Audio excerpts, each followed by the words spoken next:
Oh, bad.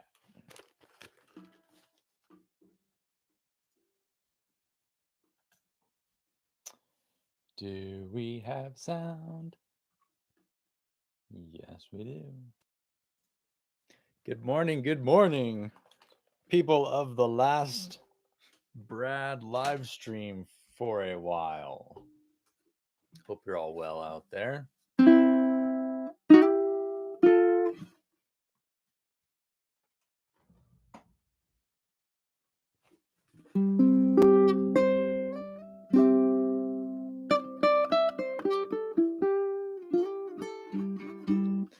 So this is going to be a Q&A today.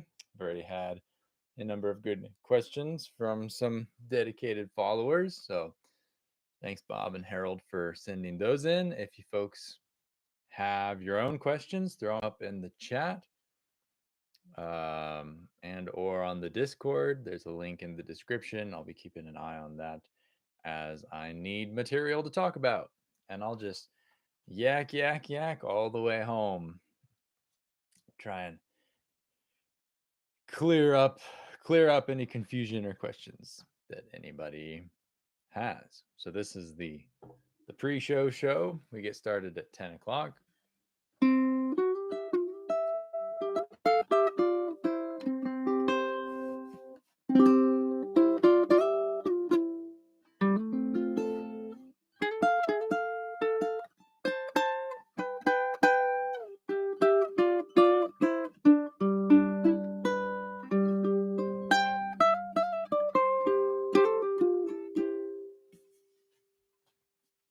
If you haven't yet, I released a course last week about how to play sixths. Basically what I was just playing there. Find out more about it at that link.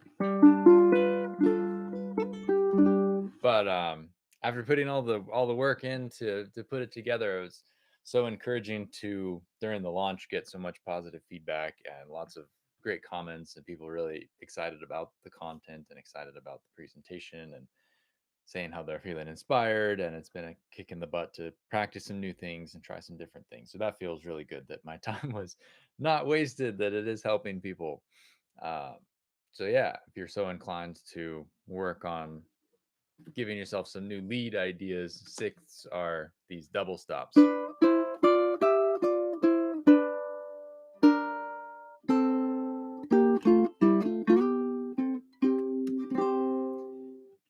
Just that kind of a thing. And we talk about how to apply them to scales and how to play them around chords, and then also how to use them in a couple of Hawaiian songs, because that's a real strong subject for Hawaiian music. It's very easy to apply.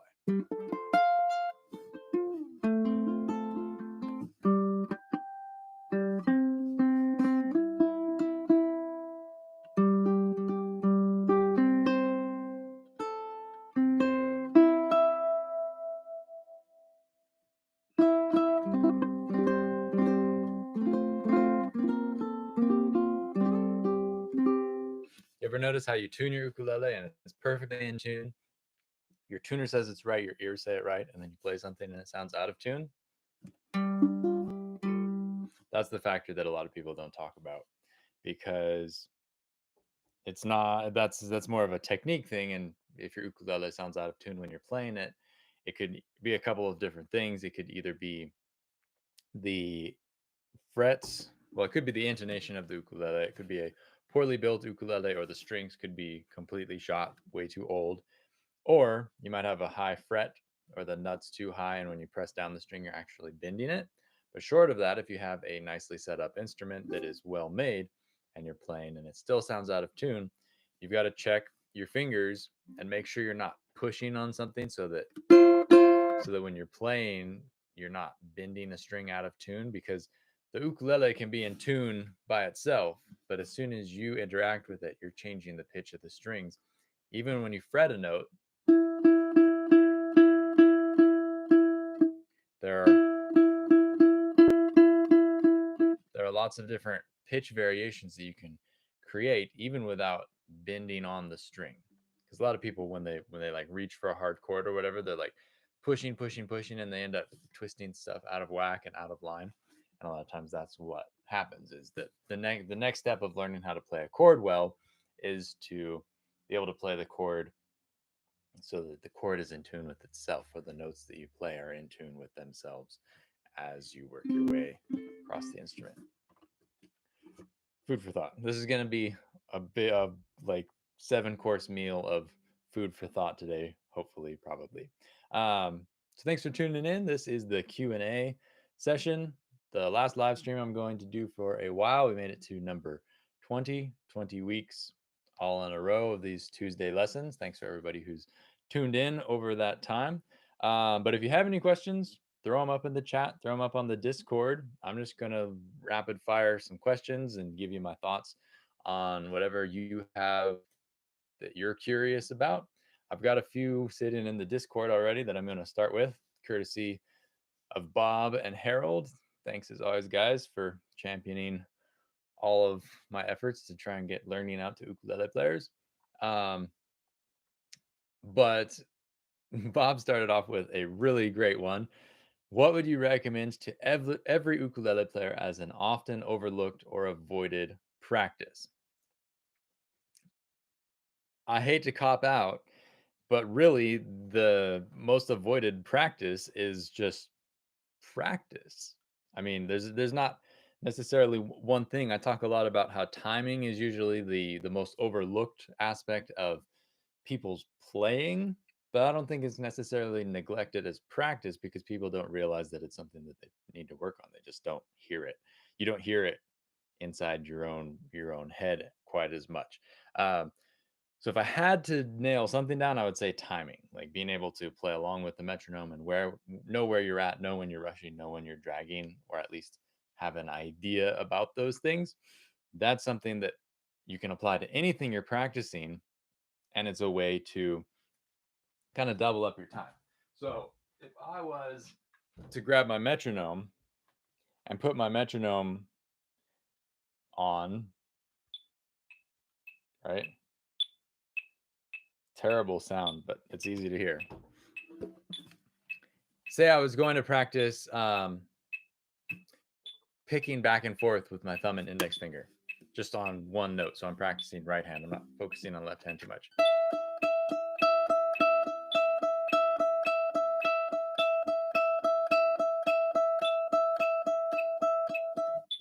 By stop. By playing with the metronome, um, I'm able to kind of kill two birds with one stone. I'm practicing the skill that I'm actually applying to the instrument, but by also lining up with the metronome and practicing being on that click or on some division of that click, I'm also thinking about that and trying to align that.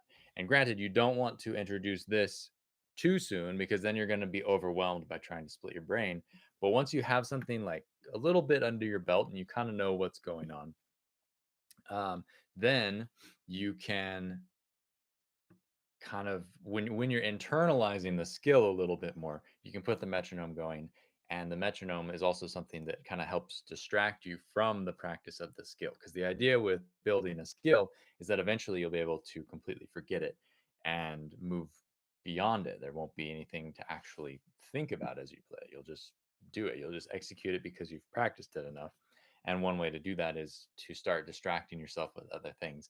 And something that is also musically beneficial is the metronome. So things that need to be practiced more is probably metronome, not from an ew, I avoid that standpoint, but more like I don't even know that it's happening. I don't even know that I need that standpoint. So that'd be one of them. But second to that is just practice. I was I was accused a couple of days ago on Ukulele Underground of being a party pooper, right? I think it was Ronald Ipok was saying that if he had to critique me in my teaching, he would say that I'm kind of a party pooper. And this is one of those things that I might be kind of a party pooper about. And Ronald, if you're out there watching, that is very accurate. I'm not at all offended. In fact, I was smiling and kind of gleeful because I feel like, yes, I'm doing my job if I get to be that little bit of a party pooper. But from a party pooper aspect, people like to talk about things and think about things and what ukulele should I buy? What string should I use? What tone woods are good? Blah blah blah blah blah blah blah. And at the end of the day, if you have a somewhat decent instrument, the missing link is just practice. And so the thing that people avoid most about practicing is just practicing. They'd rather talk about it because I guess that's easier, but I think it's really important for a musician, a practicing musician, an improving musician to cultivate the enjoyment of practice and finding a way to make it fun for you so that you look forward to it and you kind of can have those like aha moments or moments where you're just trying something and working on something and it finally clicks and you just like, yes, I got it. Like those are the moments that you really live for. And as a more advanced player, it's kind of disappointing when you get to a place where you're not finding those aha moments quite as often. Because when you're beginning, it's just like, oh wow, oh wow, oh wow. But when as you play more and more and more, that's where people talk about getting stuck in like a rut. Is there's not many aha moments happening. You're accomplished at a number of different skills. How can you find that inspiration again? And that's something that we all kind of it's a journey. It goes up and down and ebbs and flows. And if you can make it fun, you won't be avoiding it quite as much.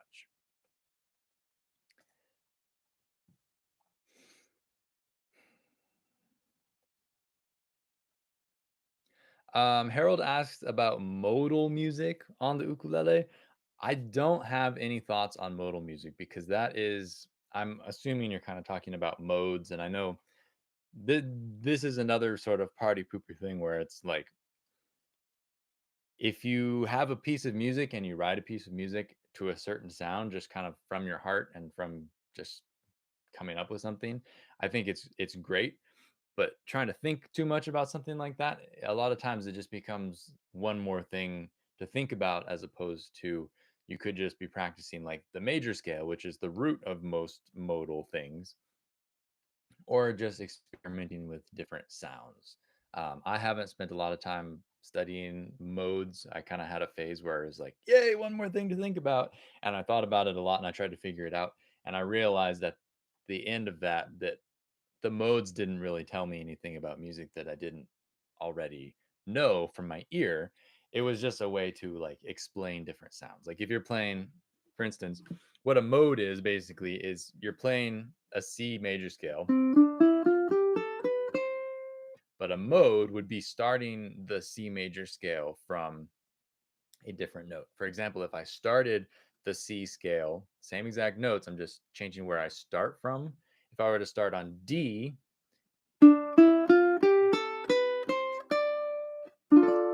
it's kind of a minor sound and it would be D Dorian is the way it pans out. So there's 7 different modes within each different key and each different scale. So like D Dorian, Dorian is a famous one. It's probably the most used mode, like besides Mixolydian, which is kind of a bluesy one. But Dorian is like the Santana, um,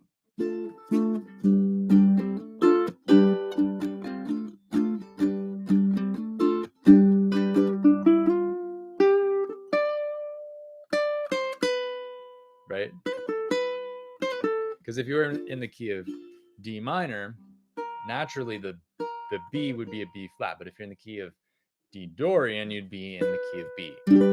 So instead of having a G minor in the key, you have a G major in the key. And that's sort of the characteristic of that sound. So you'll hear like a lot of Santana's early stuff was very much Dorian, like Oye Como Va.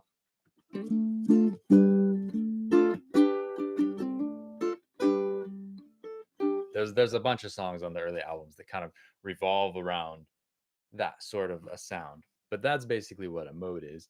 But it's one of those things where if you play a D minor and then a G and it sounds good and you're able to write a song around it, that's cool. But from what I've seen and what I've experienced, for me, there wasn't a lot of inspiration in looking at modes and seeing how the different chords and scales worked together.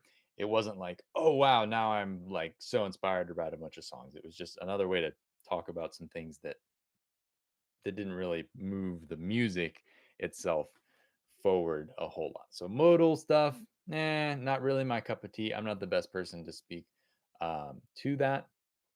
There is, theory things to think about if you're really determined to think about theory things.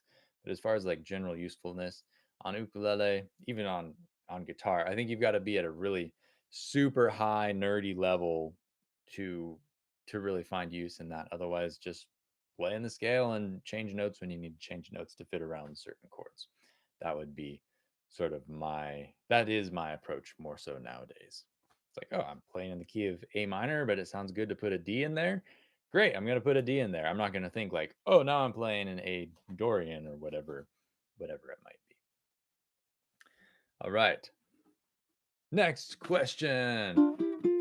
This is Q&A if you're just tuning in. I see Higgs is typing a question on the Discord. Hi, Higgs. Yeah, if you got anything that has been eating at your brain that you want to have answered, I can do my best to try and answer it. Throw your questions in the chat, in the Discord. Another question that Bob asks is, what do I feel is the most misunderstood element or misconception of ukulele in general? I think it's the same for all. I mean, I hate to speak for everybody, but in general, from everything I've seen and everything I've heard of other ukulele players talk, is the general disappointment from ukulele musicians is just from the rest of the musical world of not being legitimized as a musical instrument. That's just hands down the main misconception, is that like, oh, ukulele, it's a toy. It doesn't do this, it doesn't do that, and you can only play Tiny Tim or Somewhere Over the Rainbow or whatever. And even Jake, people see that like, whoa, that's cool. It's good, but it's still so isolated just because it's fresh on the musical scene and it hasn't been integrated very well. So that's the biggest misconception for sure, is just like, it can't do this or it can do this, or it's meant to play happy music. That's another one that people always say, like, oh, you can't play sad songs on the ukulele. And I say, watch me.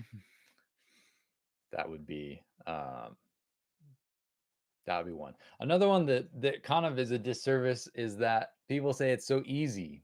It's like, you know, the ukulele is a very, very notorious like hobby instrument. It's like, oh, I'm gonna learn a musical instrument. I'm gonna learn how to play ukulele because it's easy.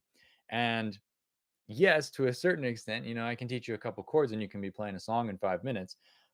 But there's also a number of different angles to that make it a more challenging instrument than something more mainstream like guitar.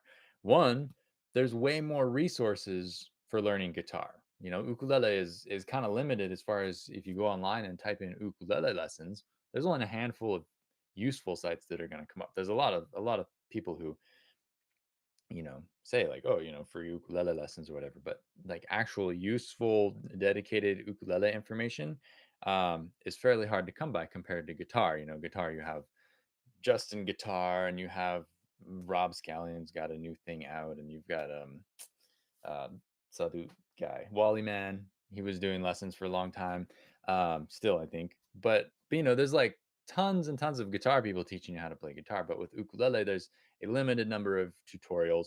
And when there are tutorials, a lot of times people present them as, oh, it's so easy. You're going to learn to impress your friends in 5 minutes, kind of a thing.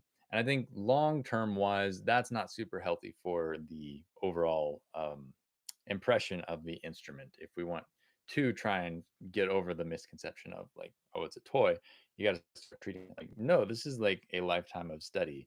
And anything that you can play on any other instrument or transpose from one instrument to another, you can transpose and figure out how to do on the ukulele if you're clever. So that would be the other thing, because it is a challenging instrument. It's as difficult as you want it to be compared to like, violin or saxophone or steel guitar. Technically it's not that hard to get in and figure out how to play it. But from a logistical instrument standpoint, there's a lot more detail than just painting it as like, oh, ukulele is easy. That's one of my pet peeves. Ha ha ha. Nobody else? Just Bob and Harold like running the show today? That's okay. That's okay. Really appreciate these two guys and all the support they've sent my way in the past few months. It's really nice to have champions of your efforts. Let's see. What was the biggest aha moment in my ukulele journey so far?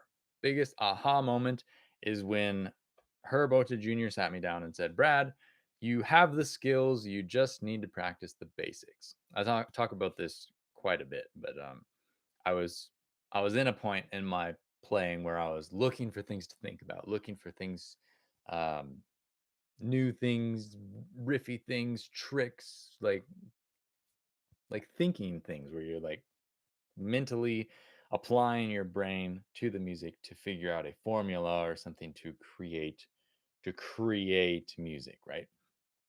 And so he saw that, and I don't know how many years he had been seeing that because I only saw him once a year for a week at the Kahumoku workshop at that point. I mean, I still usually just see him once a year for a week, but anyways, he was kind of my main mentor at that point. He had been teaching me for a couple of years, and then one year he was just kind of seeing this thing where he felt that it was important to step in, and I'm so glad he did. He told me that, and I realized that I didn't know how to play. I don't didn't know how to play very many songs. Like if I was to ask to play a gig, I don't know if at that time I would have been able to play more than a couple of songs all the way through because it was just like riffs and intros and outros and oh, this is cool. Like check out my awesome skills. It's so awesome. That kind of a attitude and a vibe. Um, so from him saying that, it really forced me to think about what the big picture of music was. Like, what am I as a musician supposed to be able to do? And I'm supposed to be able to execute music and play music for other people. At least that's my interpretation of being a musician. Is like for me, my gift as a musician is being able to share the joy of music with other people and to bring them into that place so that we can all have, you know, an ear enjoyment kind of thing together. And um that really just kind of opened it up, and I kind of went, oh yeah, I've been wasting a lot of time thinking about too many things when I could just be playing the music that I do know, which is quite significant at this point, and writing songs so that my artistry can kind of come out and I can begin to have something to say personally, and practice the skills that I already have but be able to execute them every single time, as opposed to like, oh, I got it this time and now I'm going to go on to the next thing, because that happens a lot too when you're beginning. It's like, you know, I'm you practice something, and then when you get it, you move on to the next thing. But then you don't necessarily revisit the first thing, and you forget how to do the first thing, and the next time you need it, it's not there because it's just on loan from the library. You don't actually own the book. And I think it's important to practice to get to a place where you own the book and you have that in your personal library. It's better to have fewer books that you own than a bunch of books that you're borrowing that you have to give back and that go away from your library at the end of a couple of weeks. So that is my main moment. Now we got some action in the chat. Thanks, guys.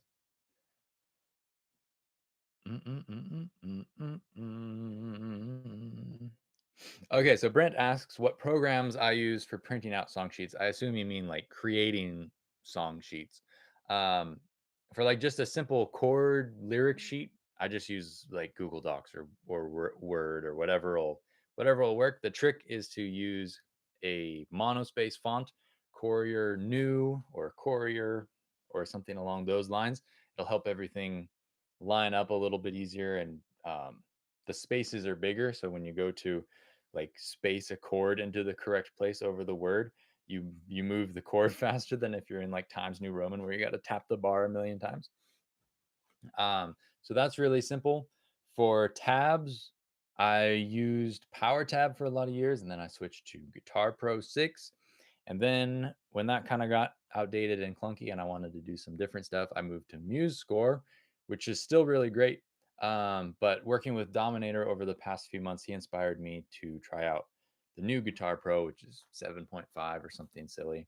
Um, and that's really cool. That's been doing the trick. I used that for all the transcriptions I did on for the new sixth course, and it was great. It was easy to use. Still a couple of quirks. It doesn't quite do everything I want it to do, but I was able to work around it and make it work. As far as doing things like, I think is it Dr. Uke has that website where it's like a chord lyric sheet, but it actually has the diagrams in it. I don't have any recommendations. I'm not sure. Um, because that's a little more sophisticated. That becomes like text and image, and it would have to be kind of a specific program to make that happen. I don't know of anything that just does it. Though at this point, there probably is. I don't know about it. I'm one of those guys where I don't like continue to keep looking for things that might work better. It's like if it works and it lets me do my job with a fair bit of swiftness, then I just keep using it. Um, but yeah, oh, not right now. Leave me a voicemail. Um, so yeah, and then yeah, Guitar Pro or MuseScore would be the modern options. Or you can make pretty much anything in a text document. Make tabs if you like. Um, yeah. Oh, you say I have Guitar Pro. Yeah, so MuseScore would be the other one to check out. Jim asks if the calendar over my shoulder is a tool for keeping track of practice sessions. Yeah, maybe at one point it was supposed to be, but it's been blank like that for the past year, probably. Um, I've I, like you, would like to get back into the habit of practice. I feel like, my skill level has plateaued pretty much completely. And that when I play, I'm just playing like as an artist and creating sounds with what the skills that I already have. And the good news is I'm not like down about the skills I already have. I'm pretty happy with how I can play. Wish I could play a little bit better. Of course, everybody does. Um, but I don't have any kind of practice routine that I do. Um, the road to hell is paved with good intentions. They say I would like to have a better practice routine, and maybe at some point I'll get back into that. But for a while there, kind of before COVID, I was playing enough gigs where it was like my practice was playing the gigs, and I was playing enough. I didn't need to practice any of my songs because I was playing them a couple times a week at gigs. And also at gigs, that's where you're like kind of expanding the most as an artist. You're learning kind of about expression and what works with songs and improvising and just figuring out how things kind of go together. And since COVID stopped with the gigs, or with since COVID started, the gigs stopped. And then I never picked up any kind of routine in the time since then. So that's unfortunate, but that's the way it is. So it's a lovely blank chalkboard calendar that I've been meaning to paint over, but I don't know where the chalkboard paint went. So it's gonna just stay like that. Yep. Okay. Um, Brent, I don't know if I would try the upgraded version of Guitar Pro. It's cool if you have the bucks sitting around to just throw that out there and upgrade. It looks at the user interface is a lot nicer as far as like what it does. It doesn't do anything really new that I can tell, but the interface is definitely nicer and cleaner, and some things are faster and make a little more sense. Um, but I feel like the clunky is in the presentation of what it actually does. So as far as plugging in for sound quality, using a mic is, I hate to say always, but pretty much always better. A mic, just even a crappy mic, is going to capture the sound of the room. It's going to capture the sound of the instrument, really the details of everything. Whereas a pickup only captures, um, I mean, like soundboard transducer pickups can sound really good, but for practical purposes, having the undersaddle pickup is going to be a little bit less prone to feedback. So a lot of performers will use these just because they're easier to be on a loud stage, and you don't have to worry about going whoop whoop whoop, making a bunch of noise every time you lift your arm off your instrument. Um, but it does have a lot more sterile sound, and it's not nearly as interesting as a mic. Um, but definitely live, having the plug in, because somebody was talking about this the other day. When you have speakers in a room and you're plugging through a PA and the sound is going out the speakers into the room, your instrument kind of gets back some of its vibe by the room becoming an instrument. Basically, it kind of becomes an extension of the instrument. Um, but like if I was to plug directly in and go into the computer interface here and go directly from my interface to your computer, it would sound like absolute garbage, because there's no life to it. It's all it is just a little piece of pickup picking up the direct sound from the strings, and it just sounds completely blah. Um, it's yeah, mic is always better when it comes to getting a sound like into a computer, but plugged in practically a pickup makes a lot more sense and is easier to manage on stage.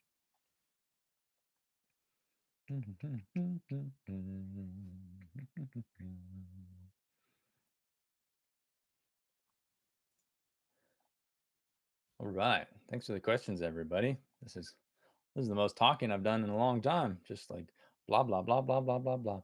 Um, I've actually yesterday I was contacted about 2 gigs. I'm still waiting on my second vaccine shot, so I don't know exactly when that's gonna happen. I think it's gonna be kind of slow easing back into things. Like the lady at the bar downtown contacted me, and that's kind of closed and small, and I kind of get the heebie-jeebies about thinking about that. But like there's a bar up in Waimea at the brew house. It's a little bit more. It's outside. You play the music outside, and there's like a breeze blowing through, and there's space.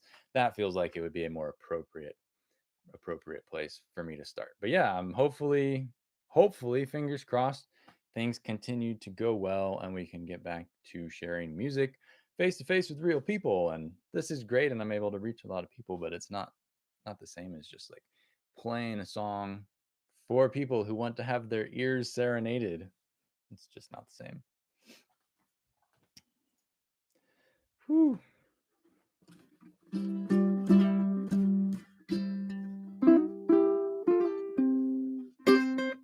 Okay, so Harold asks, this is my little segue music.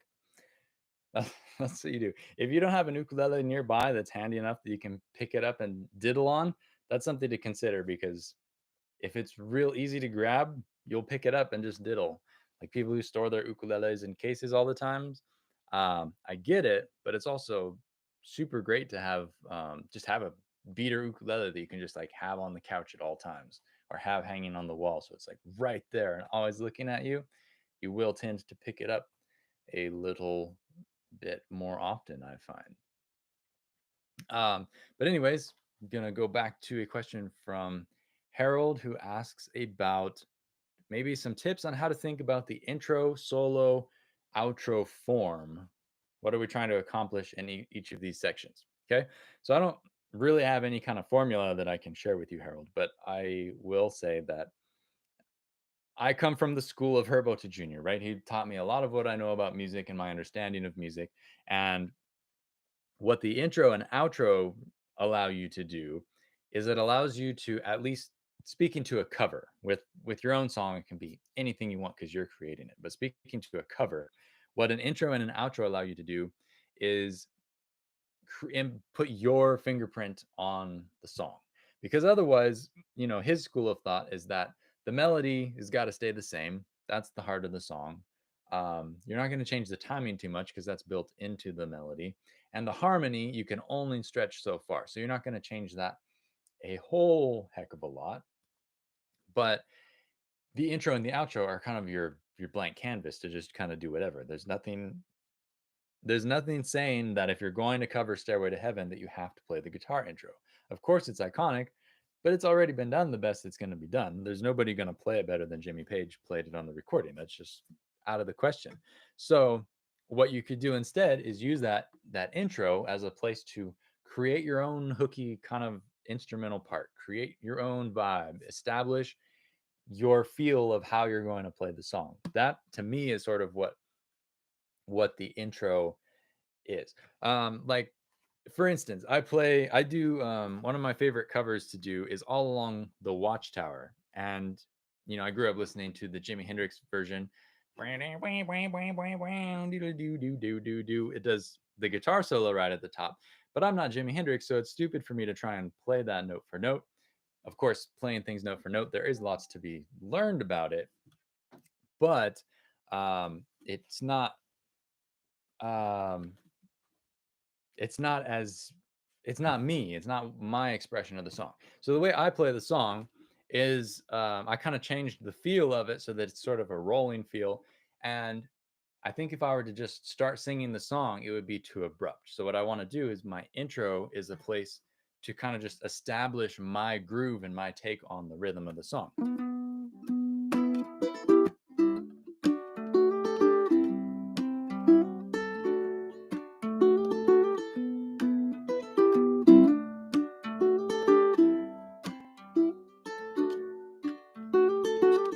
There must be some kind of way out of here, said the Joker to the thief. That kind of a thing where it's it's not what you're used to hearing, and so I kind of feel like I need to establish that. And so the intro is a chance for me to do that. If you're playing it just by the book, just covering the song exactly as it is, the intro might be a little bit more of a place to let people know that this is you playing the song as opposed to the original. Because if it's really close or instrumentated, I don't know if that's a word, but if the instruments are all kind of the same, if the parts are kind of the same, if you're really just recreating the cover, it's a chance to impart your own thing. So if I was to play a song, like what would be um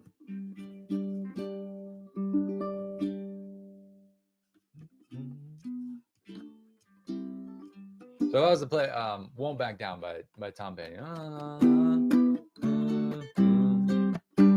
Da, da, da, da,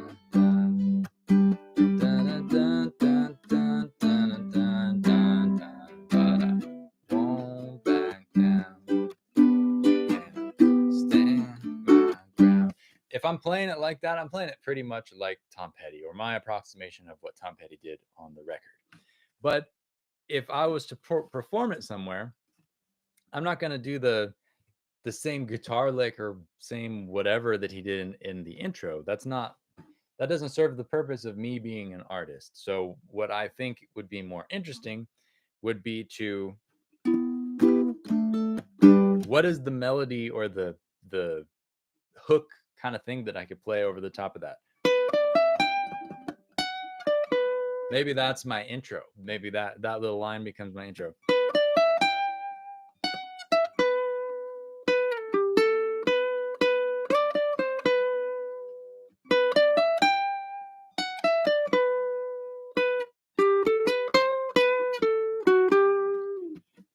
Well, I won't back down. And now anytime that I play that song, that becomes like that tells people like, oh, it's Brad playing I Won't Back Down instead of Tom Petty playing I Won't Back Down on MTV or wherever he might have played it just by himself with an ukulele, for what that's worth.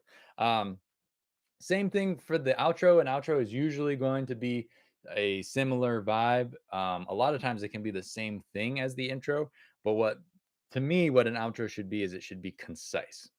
That is something that I don't see enough, is like tied up with a bow outros that get out of the song elegantly. A lot of times it's just kind of like a and it just kind of falls apart as you get to the end of the song. You just kind of stop, or if you're playing with a group of people, it's like people end at different times.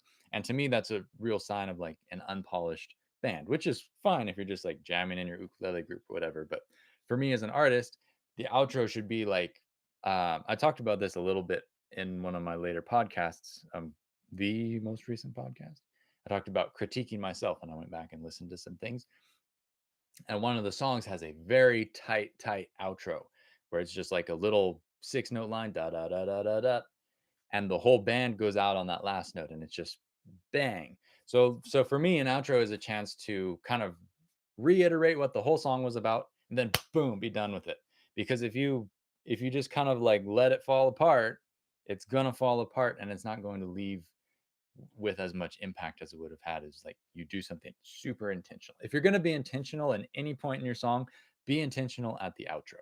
That would be my advice for those moments. And then solo, pick a section of the song that you like the chords of, that you'd like to solo over, and play those chords again, so that you're using and already, unless you want to do like a bridge type of solo where you completely change the chord, you can reuse what you already know and what you've already internalized so much from like a verse or a chorus. Usually people will solo over the chords from the verse or chords from the chorus. Pick one, write your solo. Soloing is a whole nother video course that I could put together that I don't know if I'm qualified to talk about, but that's how I would at least stage it. And then what you actually play is up to you. Ooh, Nola has a really good one. Says, "Hi Brad, any suggestions for how to include syncopation in improvisation?" I love it. It rhymes and it's an awesome question. Okay. Improvisation. While I'm thinking about it, I'm looking at it. Jim, I do have recordings, but it's all original music. I don't know if you're looking for covers or whatever, but if you want to hear covers, you got to come to a live gig at some point. I can't afford to record covers, pay the licensing fees and stuff, and I'm not about to bootleg it. So, original music is what's on the CDs. Anyway, syncopation with improvisation. So syncopation is basically playing where you wouldn't expect it. I don't know what the by the book definition is, but syncopation would be like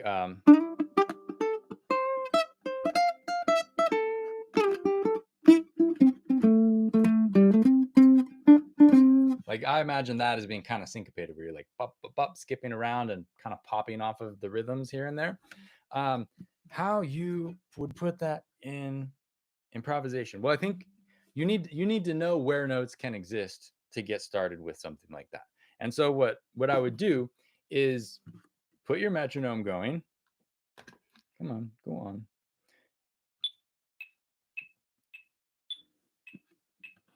And you want to feel where the offbeats are. The offbeats are the easiest syncopation zone to hear. So it'd be like ah, ah, ah, ah, ah, ah, ah.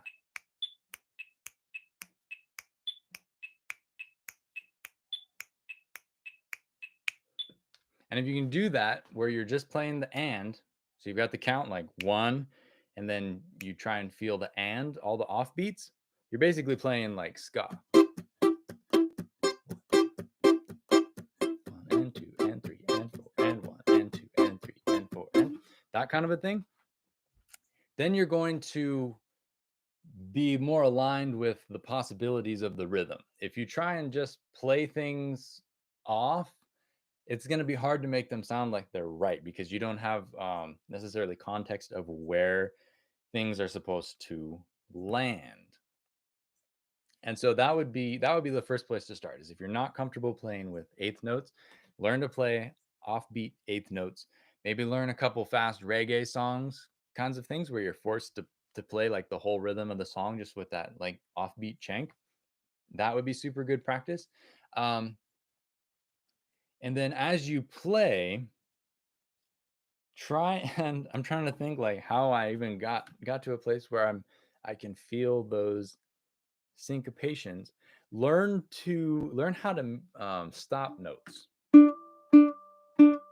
I talked about this, I believe, in the last video, the last stream before this. Not sure. That is super important with syncopation because if you just let your notes ring, it's not going to sound as syncopated as if you stop your notes short when you want them to cut off.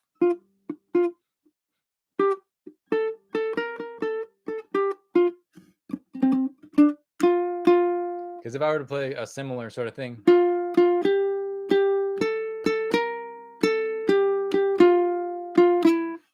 that sounds more like an epic like rock ballad intro solo kind of a thing, as opposed to being like kind of funky and jumping around. So you need to learn how to stop the notes as well, and maybe just take like a melody or a something that you already play, like single note kinds of stuff, and try and chop it up so that you're stopping the notes earlier than you would normally. Like if I was to play a melody that I always come back to because it's so iconic, is like Europa. If I was to take that,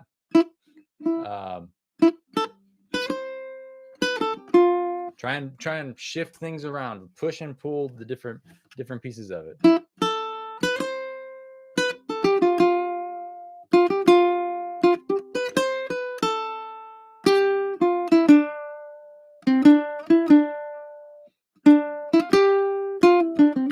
actually know how the melody to Europa goes off the top of my head, but just force yourself to move things around, change the phrasing a little bit, and try and play things choppy and remember what sounds good. Because a lot of times what people will do is they play one thing and then they play another thing and then they play another thing and they never develop a rapport with the notes that they're playing. So it's important to, if you play something good, play it again. You can really lean on stuff that sounds good. Like going back to the Stairway to Heaven sort of thing. Like when Jimmy Page plays the solo at the end, right? He plays that riff like over and over and over and over and over again. And it's good. And so he leaned on it. And if you can do that, it's really powerful and will give you a lot more usable material for your improvisations. Is like find something that's good and use it over and over and over. And then as you internalize it and get used to hearing that in one solo, it'll become more natural to play the same thing in another solo or to tweak it a little bit in another solo. And then you begin building your library of syncopated stuff that you like. But start with the metronome if you haven't done that and go from there. That's a super broad question, but it's really interesting because syncopation is good stuff. It's super good stuff if you can get into that vibe. But yeah, just learn to feel things in the wrong places with the metronome.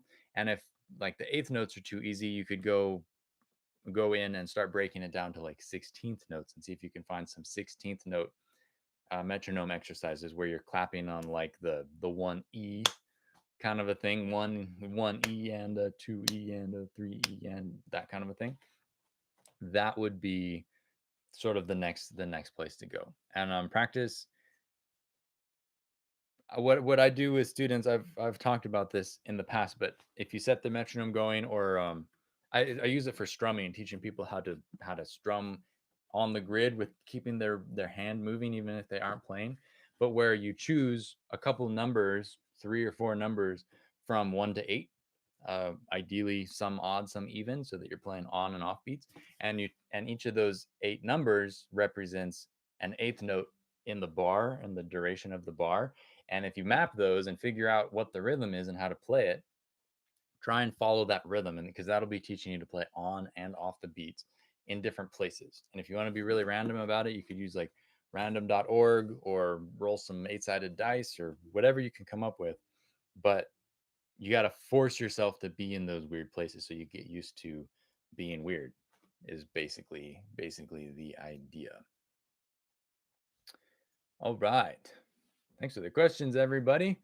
Keep going here for a little bit longer and see what we can answer. I haven't tried any other streaming platforms, Brent.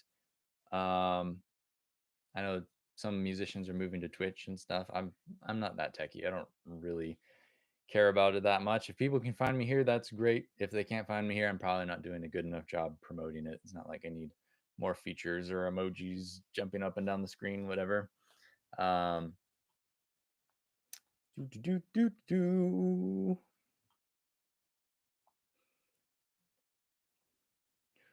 do. Yeah, get out the metronomes. Let the metronomes be free. It's really a great tool, and I talk about it all the time. People probably get bored of hearing me pontificate about the benefits of the metronome, but really timing is the key to playing interesting groovy music, and the key to figuring out timing and getting comfortable with timing is the metronome. People say it makes your timing stiff. I don't believe that at all. I believe it's a great tool for getting your timing in tune. It's just like saying playing with a tuner makes your tuning too in tune, and it's boring. Like, yeah, but that sort of kind of misses a whole lot of the rest of the point. And so the metronome is a tuner for time. It's just a reference and allows you to practice these things. And then once you're comfortable with it, you don't need the metronome because it's hopefully inside of you and you can pull it out at any time. And even if your timing still sucks, at least you're learning where you can play and what it's supposed to kind of be like, even if you're drifting all over the place, which if you do it enough, that will stop happening. I prove it every year at Uncle George's workshop. I get my people clapping with the metronome because there's like a, what do they call it? There's like a course all week long where I teach the same class, like intermediate two or whatever it is. Um, and every class at the beginning of the class I make them do metronome exercises, and the first class it's a total train wreck, nobody can get it figured out, and they're all like hopeless, oh this is stupid, I have terrible time, I can't do it. And by the end they're all like looking forward to it, and they're a well-oiled machine and no one's off. It's really quite profound, and I love being able to prove that to people. It's like, no, you can do it, you just need to, sit and do it. You need to be forced to do it. That's what I'm providing as the teacher, is like, clap, damn it. that's that's my job, I can do that. And yeah, you just spend some time with it. um Strings, there's always a strings question in every Q&A. I have yet to do a Q&A without a strings question. um I've used Worth for forever. I currently have lots of nice things to say about Uke Logic. These are Worths on here, I haven't changed these in a couple years. But I'm using the Uke Logic strings. My buddy Joel over at Hawaii Music Supply has been working on developing those. He sent me some to try out, and I loved them so much. It's like, hey man, you got to send me some more. And so he did. So I've been using those. Those are really great.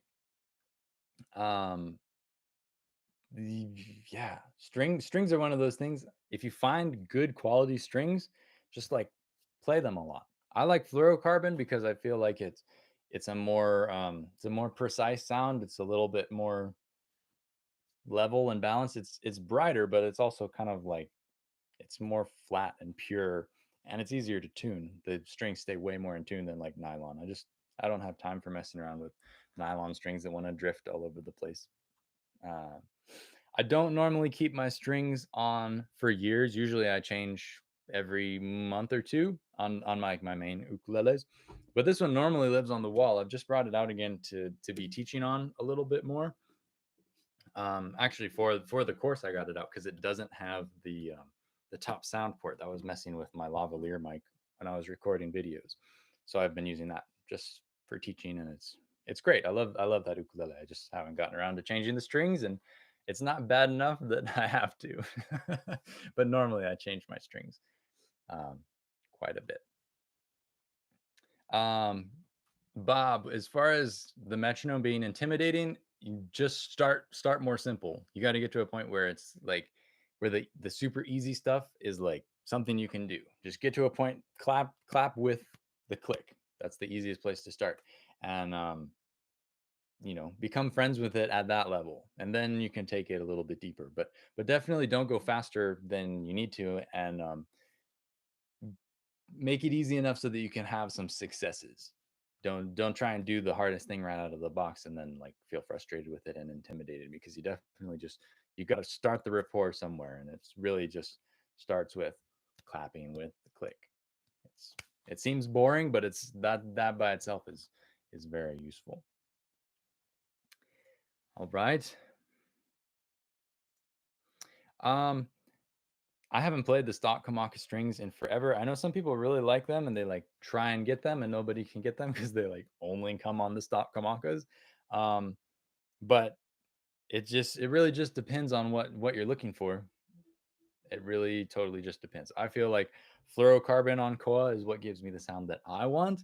Not everybody thinks that. But definitely I would encourage anybody who hasn't ever tried fluorocarbon strings to try them out, because they're very balanced, and they sing a little bit more to me. I use low G almost exclusively. I have that soprano there on the side there has a high G only because that's what it came with, and I rarely if ever play it, and I've never changed the strings.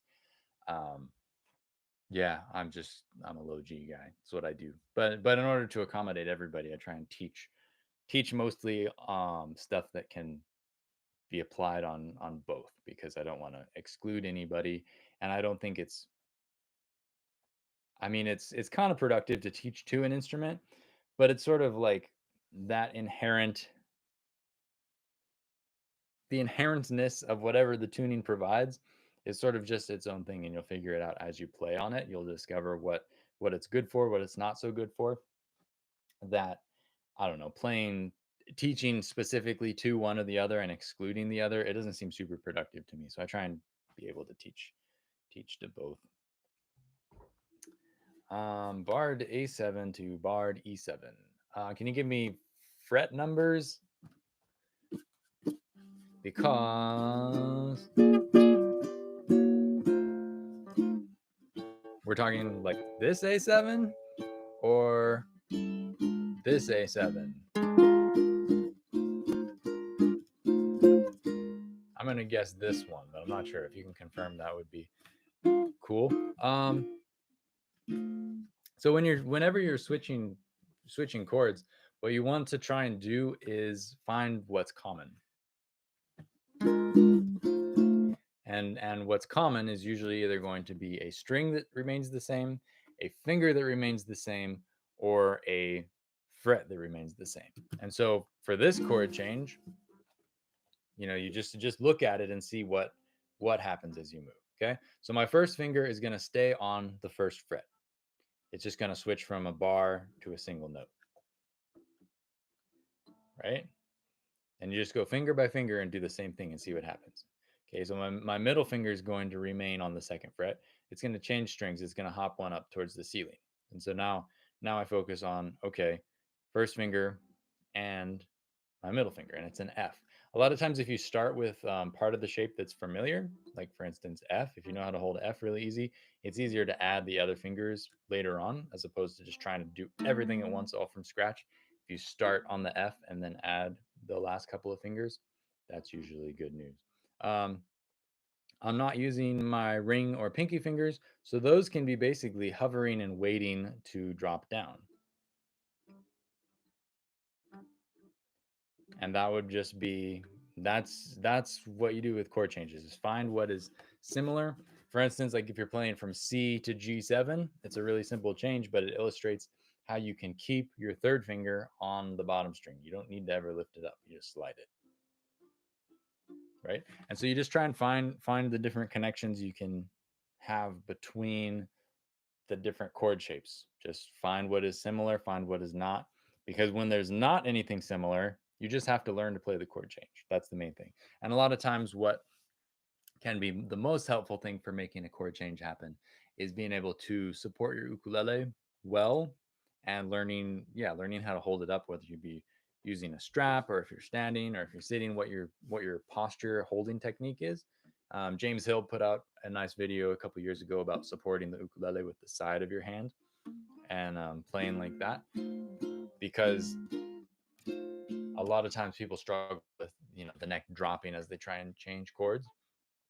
So if you use the side of your finger as the rest, then it kind of restricts your movement a little bit, but for the most part the benefits outweigh the drawbacks.